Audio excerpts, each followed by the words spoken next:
علی امین گنڈاپور صاحب نے جو باتیں کی ہیں وہ تو یہ کہہ رہے ہیں کہ سرسری سے تذکرہ ہوا تھا, ابھی تو پلان بھی شیئر نہیں ہوا اور اتنا بڑا ایک ملٹری آپریشن اناؤنس بھی کر دیا گیا. نقوی صاحب, آپ نے جو تاریخ کی بات کی, میں اس کا ذرا, چونکہ میں اس کا عینی شاہد ہوں, پارٹیسپینٹ بھی ہوں, میں 2 آپریشنز کی آپ کو اگزامپل دیتا ہوں.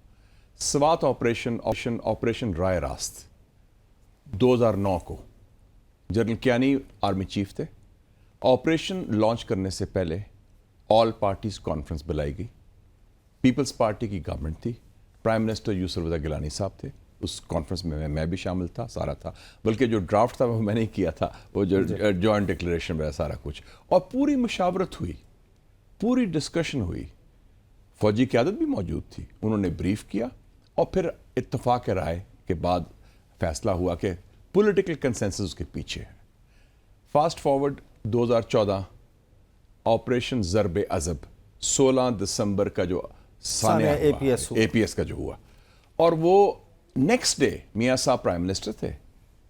17 دسمبر کو گورنر ہاؤس پشاور میں کانفرنس بلائی, جنرل راحیل موجود تھے اور D G I S I general Rizwan تھے, وہ بھی موجود تھے, اور پوری سیاسی قیادت موجود تھی. اور اس وقت بھی وہ جو ڈیکلیریشن وہ میں نے ڈرافٹ کیا تھا, وہ مجھے یاد ہے کہ میں نے کہا میاں صاحب آپ ڈکٹیشن تو آج کل نہیں لیتے, کوئی آپ کا بندہ ہے ڈکٹیشن لینے والا, کیونکہ ان کے آپ مجھے ایسا ڈرافٹ کریں. انہوں نے کہا ہاں میرا فواد حسن فواد ہے سیکٹری, وہ تو فواد حسن فواد وہ ایفیشینٹ آدمی ہے بڑا, وہ اپنا لیپ ٹاپ لے کے آ گیا. میں کہا میں ڈکٹیٹ کر دیتا ہوں انگریزی میں کیا, تو وہ ہم نے ڈرافٹ کیا. So it was with full consensus سیاسی قوتوں کا, پارلیمنٹ کا, اور ظاہر عوام کی تائید بھی. اور میرے خیال میں جو چیف منسٹر کے پی نے کہا ہے, انہوں نے 3 باتیں کی نا, کہ عوام کی سپورٹ, صوبے کی سپورٹ اور پارلیمنٹ کی سپورٹ. اور یہ تو جائز بات ہے, کیونکہ جو, اور یہ لگا عجیب سا ذرا کہ ایک دم ایک میٹنگ ہوتی ہے تو ایک دم ایک اناؤنسمنٹ کر دی, اعلان کر دیا کہ آپریشن بہت بڑی چیز ہوتی ہے, وہ ڈسکشن کے بعد ہوتا ہے. ویسے ضرورت ہے کاؤنٹر ٹیررزم اسٹریٹجی کی, جو اس کا فقدان ہے, اور جس کا مین لیڈ رول جو ہے وہ نیکٹا ہونا چاہیے, نیشنل کاؤنٹر ٹیررزم اتھارٹی, جس کو ہم نے ناکارہ بنا کے رکھا ہے 15 سالوں سے. آرمی کو ہر چیز میں انوالو نہیں کرنا چاہیے. آرمی کا رول ہے سرحدوں کا دفاع کرنا اور ایک اندرونی استحکام قائم کرنا جہاں ڈس آرڈر ہو. لیکن جو کاؤنٹر ٹیررزم آپریشن میں NACTA, counter terrorism department police کا, اور وہ جو دوسرے ایلیمنٹس ہیں انسرجنسی اور انٹیلیجنس کے حوالے سے, تو میرے خیال میں کہ یہ کوئی ویل تھاٹ آؤٹ سوچی سمجھے کے بغیر اناؤنسمنٹ کر دی. اس کا پس منظر شاید جیو پالیٹکس نہ ہو, اس سے ایک دن پہلے چائنیز تاثر تو یہ دیا جا رہا ہے کہ یہ آپریشن, جیسے ہمیں آپ نے آپریشن راہ راست کی بات کی, اس وقت جو ہے امریکہ کی بار بار ڈیمانڈ تھی, اور پاکستان کو ڈبل گیم کا الزام بھی لگایا جا رہا تھا. ہماری ضرورت بھی تو تھی, اور یہ کہہ رہے تھے کہ جناب یہ شمالی وزیرستان میں نہیں. آپ کو یاد ہے ہلری کلنٹن نے کہا تھا کہ طالبان 60 مائلز فرام اسلام آباد. بالکل بالکل یاد ہے, مولانا فضل الرحمان صاحب نے بھی ایک سٹیٹمنٹ دیا تھا پارلیمنٹ میں, وہ ویری الارمنگ. وہ سب کچھ ہوا, لیکن اس وقت ہماری اندرونی ضرورت تھی, باہر کا پریشر اندرونی ضرورت تھی. امریکہ ہم سے کچھ آپریشنز اور ہم اس طریقے سے نہیں کر رہے تھے, لیکن آج تو تاثر یہ دیا جا رہا ہے کہ یہ تو چین کے کہنے پہ جیسے ہو رہا ہے آپریشن. کوشچن ہے کہ ہم نے اناؤنسمنٹ تو خود چین کے جو بندوں کو مارا جا رہا ہے پاکستان میں, وہ تو ہماری اپنا فیلئر ہے نا.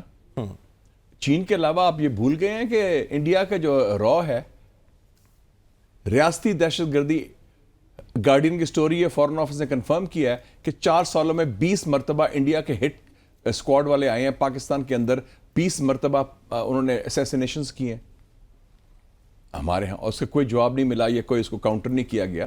تو وہ تو ہماری اپنی سیکیورٹی سسٹم کی ریکوائرمنٹ ہے کہ ہم چاہے چائنیز ہوں یا امریکن ہوں یا عرب ہوں, ان کا سرمایہ کاری کے لیے جو لوگ آتے ہیں, چاہے ایکسپرٹس ہیں اور پروجیکٹس میں ہیں, ان کا تحفظ کریں.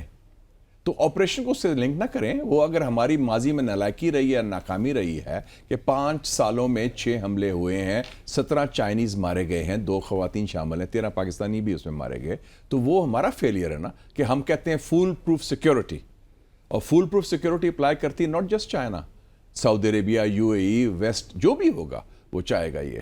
تو وہ اس فیلئر کو نہ دیکھیں. لیکن یہ جو اندرونی لیول پر میرے خیال میں جو میں بیسک سمجھتا ہوں, کہتا بھی رہا ہوں, کہ سب کو ساتھ لے کے چلیں, سٹیک ہولڈرز جو ایک سیریز آف اٹیکس ہے. 14 جولائی 2021 کو داسو 1 ہوتا ہے.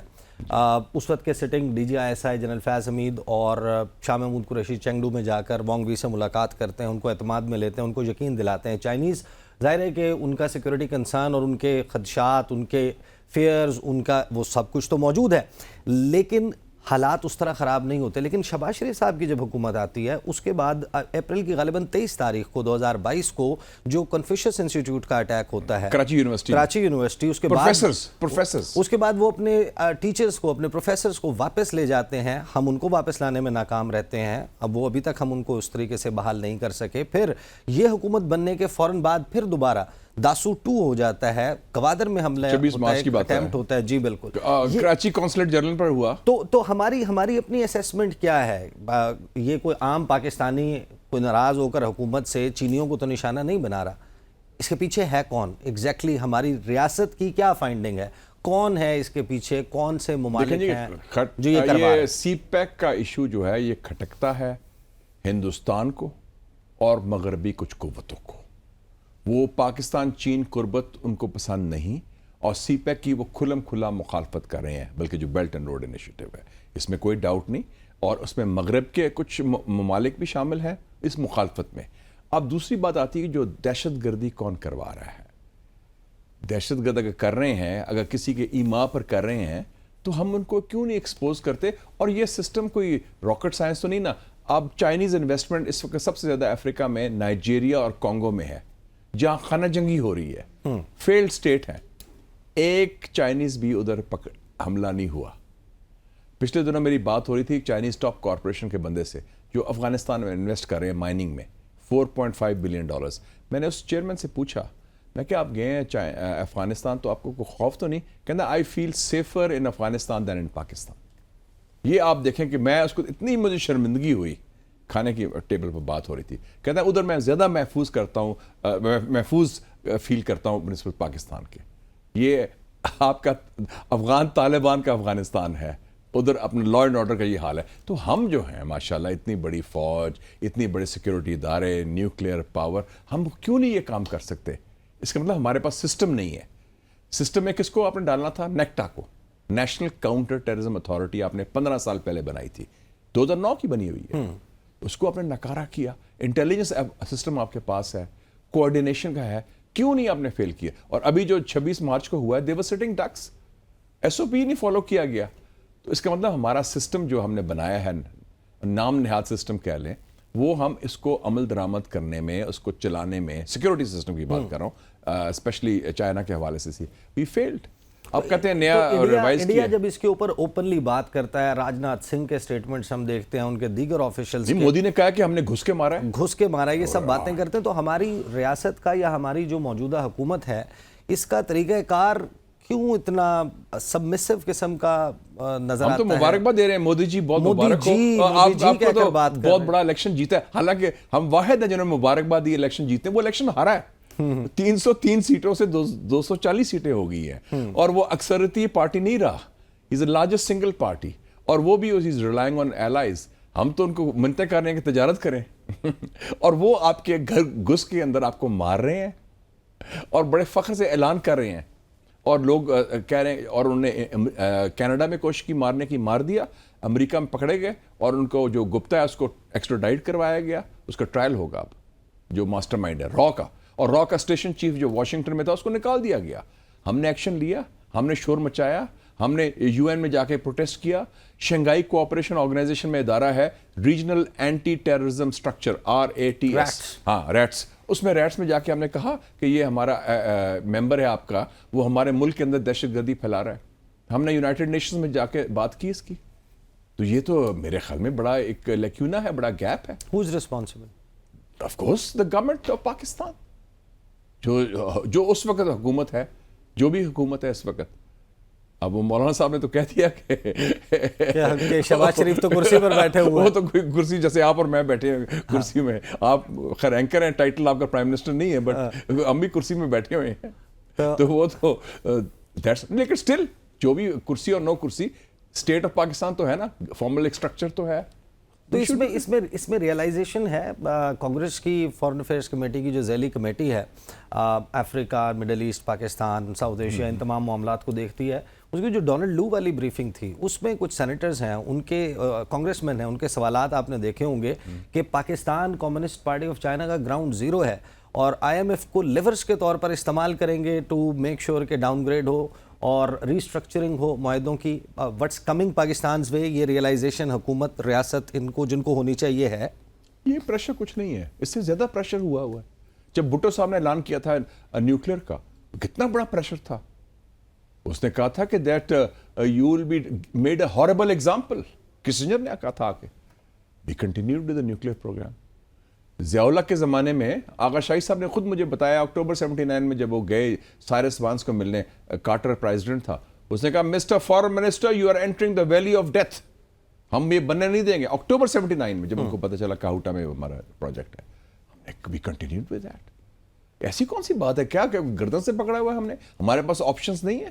لیکن اگر ہماری معیشت جو ہے وہ اتنی زبوں حالے کا شکار ہوگی, معیشت تو یہ ہے کہ ہمارے پرائم منسٹر کہہ رہے ہوں گے بیگرز کانٹ بی چوزرز, ہمارے وینٹیلیٹرز کی بات کر رہے ہوں گے. مجھے سمجھ نہیں آتی احسان نقوی صاحب, میں آپ کو 25-30 سال سے جانتا ہوں, اس وقت ہمارے پاس نیوکلیئر بم نہیں تھا, لیکن ہمارے میں ہمت زیادہ تھی.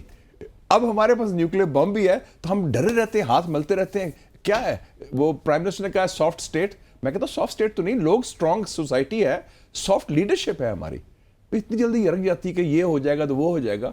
68 کنٹریز ہیں آؤٹ آف 193 جو کہتے ہیں ہم ڈالر میں ٹریڈ نہیں کریں گے. اب ٹریڈ کھولیں ایران کے ساتھ, رشیا کے ساتھ, چائنا کے ساتھ, سینٹرل ایشیا کے ساتھ.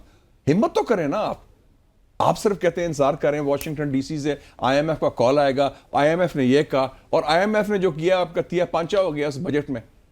آپ اور میرا جو ہم سیلریڈ کلاس ہیں ان کو رگڑا مل رہا ہے, امیر کلاس کو رگڑا دیا. آپ نے مشکل فیصلے کیے ہیں, جو سیمنٹ مافیا ہے, جو سپر رچ ہیں, ان کو تو آپ ٹچ نہیں کرتے. آپ ٹچ تو مڈل کلاس کو, غریب لوگوں کو کرتے ہیں. تو آپ یہ آپ کے ہاتھ میں ہے. اور ان کو جہاں ٹچ بھی کیا جاتا ہے ان کو دوسری طرف سے گھما کے ان کا جو ہے ان کو واپس ریٹرن میں ہر بڑے سیاستدان کی ہر بڑی جماعت میں شوگر ملے ہیں, ان کو ریبیٹ ملتا ہے ایکسپورٹ کا, ان کو ریبیٹ ملتا ہے امپورٹ کا. چینی بیچے باہر, اس کی بھی ایکسپورٹ ریبیٹ ملے گی. چینی باہر سے لائے, اس کا بھی ان کو فائدہ ہوگا. یہ تو موج میلہ لگا ہوا ہے ہماری رولنگ کلاس کو. بٹ مشاہد حسین صاحب مجھے یہ بتائیں کہ یہ چیزیں تبدیل کب ہوئیں, کیسے ہوئیں؟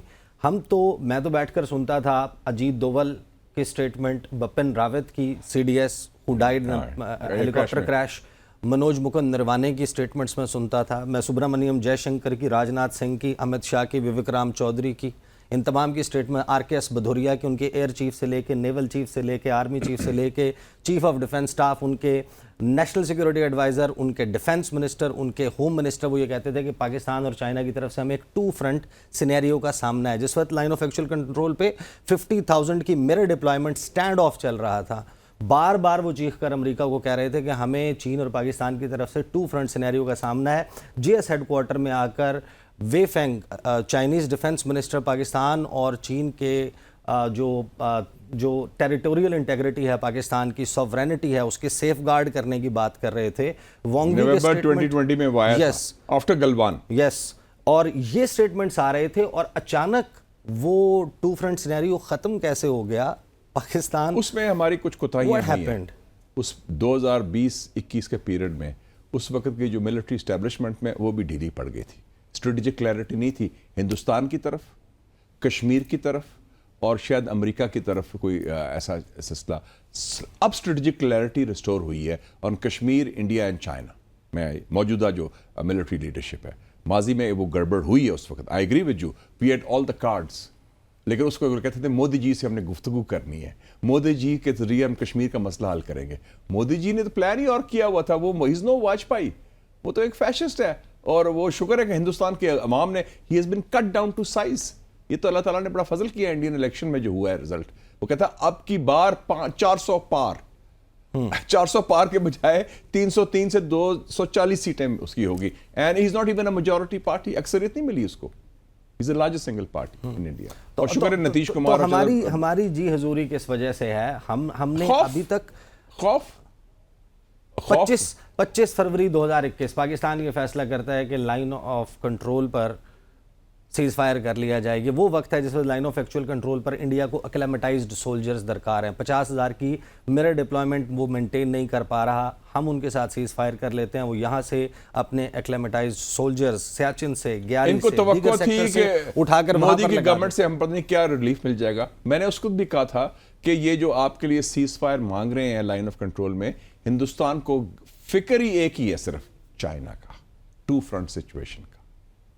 نہیں وہ کہہ رہے تھے سیٹلمنٹ ہو گیا, آپ کو یاد ہے بریفنگز آپ کو ملتی تھی کہ اب تو مودی تیار ہو گیا گفتگو کے لیے, سیٹلمنٹ ہو جائے گی سیز فائر کا, کشمیر کی گفتگو بھی ہوگی, ٹویٹس بھی ہم نے کیے کہ we welcome Modi and all that. وہ آپ نے دیکھ لیا رزلٹ کیا ہوا آپ کا.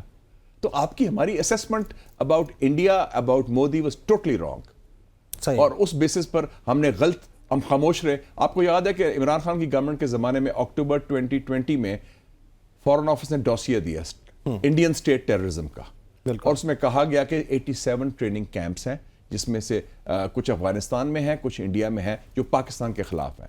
اور ساتھ ہی خبر آئی, آپ تو خود باخبر بڑے لکھے جرنلسٹ ہیں, EU ڈسنفو لیب کی خبر آئی, ڈسنفو لیب کی خبر آئی, کہ ایڈریسز آ گئے, پیسے کہاں سے کہاں ہوتے تھے, کہ انہوں نے سپانسر کیا ہوا ہے پاکستان کو گندا کرنے کے لیے, پاکستان کو ملائن کرنے کے لیے, NGOs کو پیسے دیے جا رہے ہیں, اور جعلی ویب سائٹس کریٹ کی گئی. EU پارلیمنٹیرینز کے راستے میں پروٹیسٹ آرکسٹریٹ کروائے جاتے ہیں, وہاں پر لوگوں کو کھڑا کر کے جعلی سوال کرنے, اور سارا کے اس سارے چیزوں کے باوجود ہم نے کیا اس پر ایکشن لیا, مجھے بتائیں. ہم نے کوئی کاؤنٹر تیار کیا, ہم نے ان کو بے نقاب کیا, ہم نے ان کو احتجاج کیا, ہم نے کوئی شور مچایا؟